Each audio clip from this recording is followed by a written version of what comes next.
Hace poco hubo en la Universidad de Ariel de Israel un congreso que se llamó, hace pocos meses, los intelectuales y el terrorismo, analizando casos de muchos intelectuales que salen en defensa de los grupos más violentos, sanguinarios y terroristas. Chomsky sería un caso típico. Él va a verse con la gente del Hezbollah y del Hamas, se siente en casa con ellos. Con Israel se siente entre enemigos, con el Hamas y con el Hezbollah se siente en casa. ¿Cómo se explica gente tan inteligente, tan brillante, que caiga en esta lacra? Y hubo un congreso para tratar de definirlo. Y hubo todo tipo de teorías. Algunos que planteaban que ciertos intelectuales están tanto en una de cristal, torre de cristal, ¿se dice así? De marfil. Están tanto en una torre de marfil que se pierden. Cuando tienen que bajar a la realidad cotidiana, se pierden. Entonces él puede hablar de lo que significa el terrorismo en términos globales, pero cuando le pone una bomba en su casa no se da cuenta de que ese fue un acto terrorista. Esta sería una descalificación muy general, pero es el intento de encontrarle la vuelta. Hay otros que dicen que hay una actitud permanentemente relativizadora en los intelectuales, que de alguna manera, para poner a la altura moral, a la misma altura moral, a un movimiento como el Hamas e Israel, una sociedad creativa, democrática, pujante, y este movimiento troglodita que nos quiere llevar a la Edad Media por medio de ponernos bombas, ¿cómo haces para decir, no, están más o menos iguales, moralmente todo da lo mismo? Bueno, tienes que bajar a Israel. Entonces la demonización de Israel o de los judíos es el intento de poner a todo en términos relativos. Igualmente somos todos malos, somos todos igual de malos, nadie tiene derecho a acusar a nadie. Bueno, vamos a hacer así.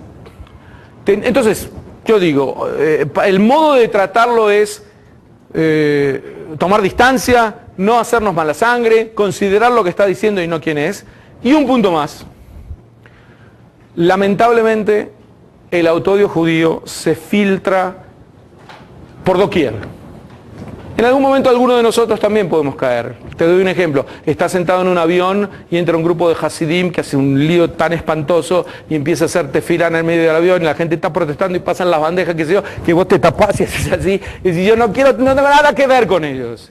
Esa es una actitud de autoodio. Es como que vos tenés que justificarte porque sos judío, pero es una sensación natural. Lo llevo a un caso extremo que le puede pasar a una persona un minuto en la vida. Pero hay otros que dan todo el tiempo así. Todo lo que le hacen los judíos les parece que yo no quiero tener nada que ver con ellos. Cualquier cosa, cualquier forma de ser judío.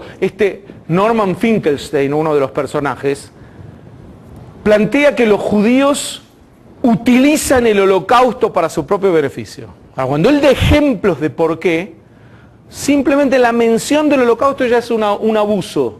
Es decir, que exista Yad Vashem, nosotros no tenemos derecho a conmemorar, honrar la memoria de nuestras víctimas, porque si apenas hace eso, él va a decir, es un abuso para tratar de conseguir dinero, etc.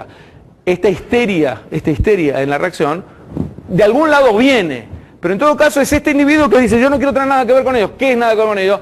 Él se crea la imagen de este abuso de los judíos y quiere tomar distancia de este abuso que no existe, solamente su imaginación, que es parte del imaginario judiofóbico. Ahora bien, yo digo que penetra por doquier porque siempre hay algún escrito judiofóbico, una presencia de autoodio judío en las comunidades.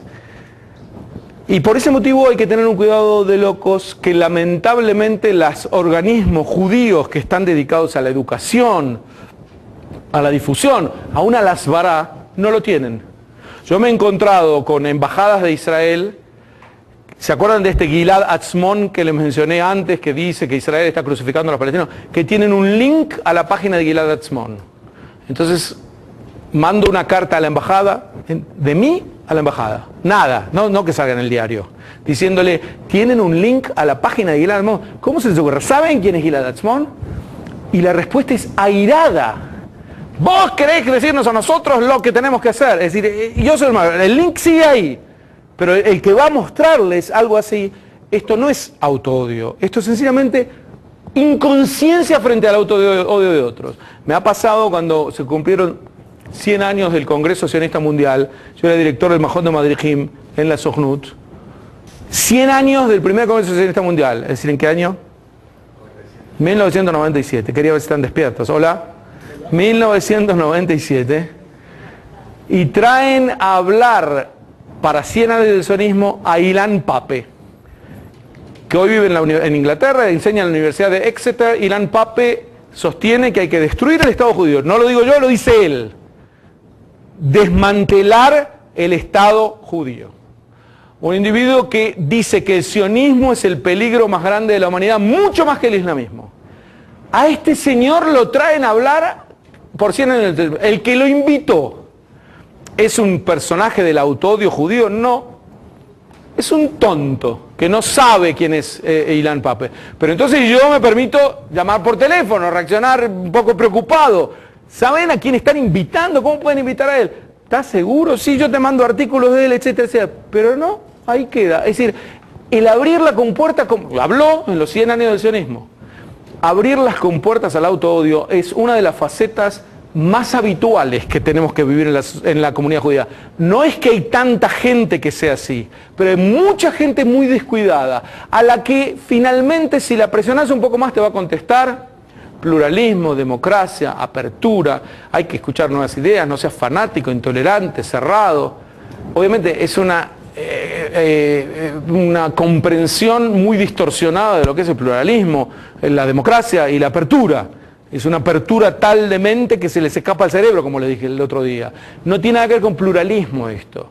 Una organización sionista o una comunidad judía no puede invitar a un enemigo del pueblo judío. Eso no es pluralismo, es suicidio, es autoflagelación. Pluralismo quiere decir que yo quiero vivir en una sociedad plural, en donde mi voz no sea la única. Seguro que quiero defender una sociedad plural en donde mi voz no sea la única, pero quiero tener una voz. En esa sociedad plural yo quiero tener una voz, no quiero que me la destiñan trayéndome a aquellos que incluso que deslegitiman mi voz.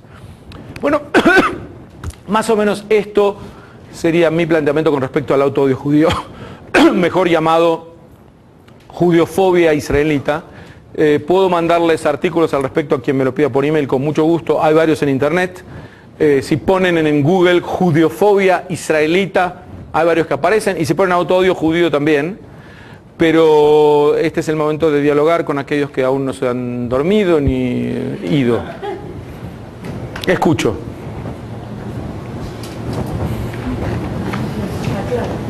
¿Sufrió mucho durante la conferencia? Le llegó la parte del autoodio. Ajá.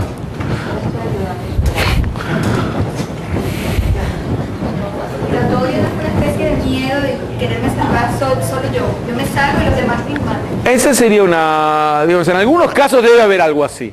Debe haber algo así, que yo veo, ya preveo, yo diría miedo, sería una especie de una ingenuidad frente al monstruo del enemigo, o sea, la monstruosidad del enemigo. Yo tengo un enemigo que me quiere matar y yo, en la sensación de que no puede ser que no hay nada que yo pueda hacer para que no quiera matarme, empiezo a buscar la vuelta, déjamelo a mí, vas a ver como cuando yo cambie de actitud, él no va a querer matarme. Esto pasa muchas veces en la hoy en día decepcionada izquierda israelí, que se jugó tanto por los acuerdos de Oslo y por el espejismo de que avanzábamos hacia la paz, que hay artículos tratando de definir de dónde venía esto. Y venía, entre otras cosas, de la sensación de impotencia que da que tú no eres arquitecto de tu historia. Si yo no tengo paz, algo tengo que poder hacer para tenerla. ¿No? Están dispuestos a vivir con muchas otras trabas, pero sin paz no. Es decir, si yo no tengo paz es porque estoy haciendo algo mal. Esta ecuación es falsa. Es decir, la paz es justamente una de las virtudes que no depende de ti. Yo no puedo decir, yo tengo malos vecinos, debe ser por algo en mí. Los compañeros en la escuela me tratan mal, es seguro porque yo hay algo que yo puedo hacer. No, hay veces que no puedes hacer nada, vives en un vecindario malo, vas a una escuela agresiva o estás en un Medio Oriente que no es una perra de derechos humanos. Y por lo tanto no hay cosas que puedas hacer para que el otro diga sí quiero paz contigo. Esto genera mucha impotencia. Entonces se puede traducir, no siempre se traduce, pero se puede traducir en autoodio finalmente. No siguen mis consejos y siguen siendo así, por eso nos siguen atacando y por eso seguimos teniendo enemigos. ¿Contesté? No tanto el tema de la judeofobia, ¿cuál es la base psicológica de eso? Primero que decir base psicológica ya es adoptar una escuela. Hay una escuela psicológica de la judeofobia, Jean-Paul Sartre a la cabeza, que dice que el judeófobo proyecta en el judío problemas propios. Pero la escuela psicológica es limitada. Hay también escuelas sociológicas, hay escuelas de todo tipo. Una conjunción de todas ellas da una explicación mejor de dónde viene, pero en todo caso, tú dices, ¿cuál es la base psicológica de la judiofobia o del autoodio? Del autoodio y de la... Bueno. No, sí, en la práctica es cierto, es lo mismo. Si uno se desentiende del origen del otro, la judiofobia es más entendible. Si tu problema, nuestro problema en general, es que cuando nos encontramos con alguien que en nombre del judío, porque él ahí repentinamente se descubre judío, hasta ese momento no era judío, no le importaba ser judío, era un judío total y absolutamente asimilado. Pero ahora que puede atacar a Israel, le parece que ese ataque va a tener mucha más fuerza. Y te lo digo yo que soy judío. Entonces ahí viene una herramienta psicológica, hay que ver psicológicamente cómo ocurre. Pero yo creo que es parte de... Él descubrió que ser judío es legítimo en la medida que venga con un ataque a los judíos. Hay dos manos, una, Roberto y Oscar. Un ejemplo, los juicios de la purga de Praga. ¿La? De la Praga, de Stalin. Sí. Pero ahí no fue nada más que contra los judíos, fue contra un montón de gente del Partido Comunista. Los juicios de Praga fueron... La purga, ¿no? No, las purgas no. Los juicios, el caso Slansky, ahí está. Me había olvidado el nombre, ahora me vino a la memoria. El caso Slansky, que fue contra algunos no judíos, pero mayormente judíos checos. Un segundito. Las acusaciones contra ellos eran personales, pero era por primera vez que se ventilaba en un tribunal internacional soviético abiertamente que había un complot judío de los judíos, un complot secreto tipo protocolo de los sabios de Sion, contra la revolución, etcétera, etcétera, etcétera. Y alguno de ellos, había un israelí, Mordejai Oren, que decía, y bueno, reconozcamos nuestra parte en esto. No había nada que reconocer, pero la desesperación, porque la ideología se te viene, se derrumba enteramente. Pero no era...